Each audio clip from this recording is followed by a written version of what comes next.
At the end of June 1951, the United Nations offered to talk peace with North Korea. 2 days later, the Communists replied in kind. It was encouraging news. For the talks, the truce team settled on the tiny village of Panmunjom, between enemy lines. Right away, it was obvious that the negotiations would be as torturous as the war itself. Both sides came to the table acting as the victor, pressing the other to make concessions expected of the loser. Their objectives differed drastically. The UN wanted a new border drawn along current front lines. The Communists called for a return to the 38th parallel.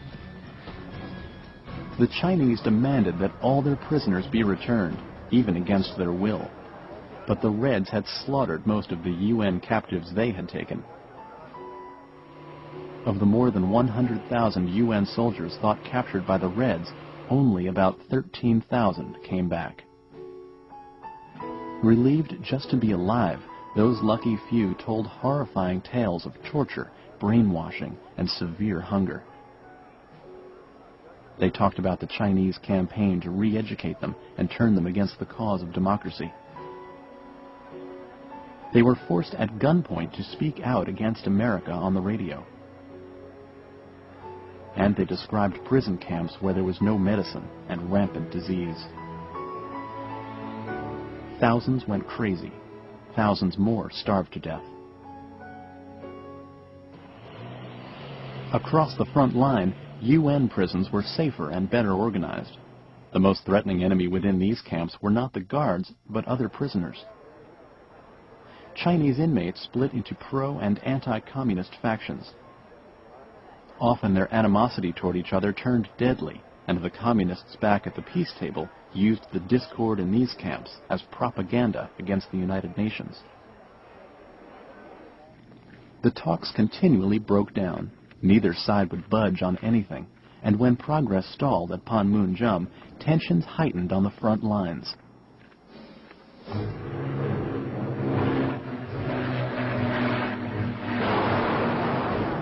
Heavy displays of force were a way of reinforcing diplomatic sincerity.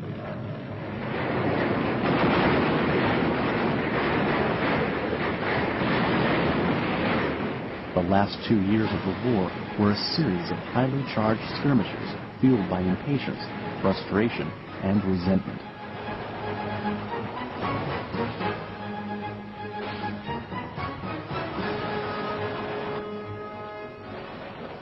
But between the periods of intense fighting, there were countless idle hours of waiting. Troops on both sides passed the time by reinforcing their positions. Barracks were built and foxholes dug all over Central Korea. The dirt from the foxholes filled the sandbags that were stacked to build bunkers.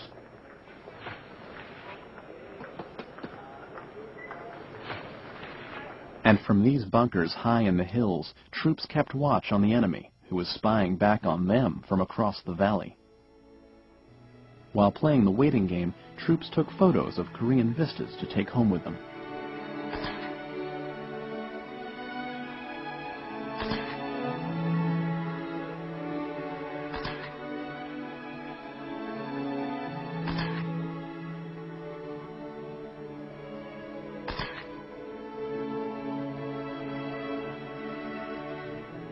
When they weren't building better bunkers or snapping photos, troops would write letters home or attend religious services, praying for their lost buddies, but never for themselves. You pray for your friends that they might be spared. For yourself, you pray that if you're killed, it'll be quick and merciful. You never prayed, "Spare me, God, and I'll be good."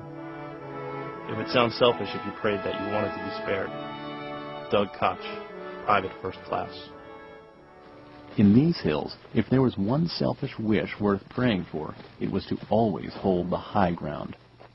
And in the summer of 1952, the 8th Army had their sights set on the hills ahead of them. If they could just advance to the next ridge, that would be enough, until they saw the ridge ahead of that. But the enemy had the same idea, and for the last 2 years of the war, the same few hills were fought over until they turned blood red. Among the most famous of the hills was Old Baldy, so named for being swept clean by endless artillery fire. The hill offered a bird's-eye view for miles to the north and south. In June 1952, a game of King of the Hill began when the UN unleashed an operation to take Old Baldy. The infantry stormed the hill amidst enemy fire and put its stakes down on top, but the Chinese kept coming back with strong challenges. After 9 months of an exhausting seesaw struggle, they were finally repelled for good.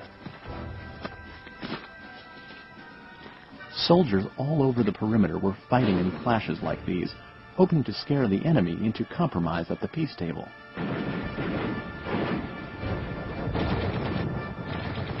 But the talks at Panmunjom went on and off with no progress. If negotiations were going to get anywhere, UN forces needed to find a better way to put pressure on the Reds.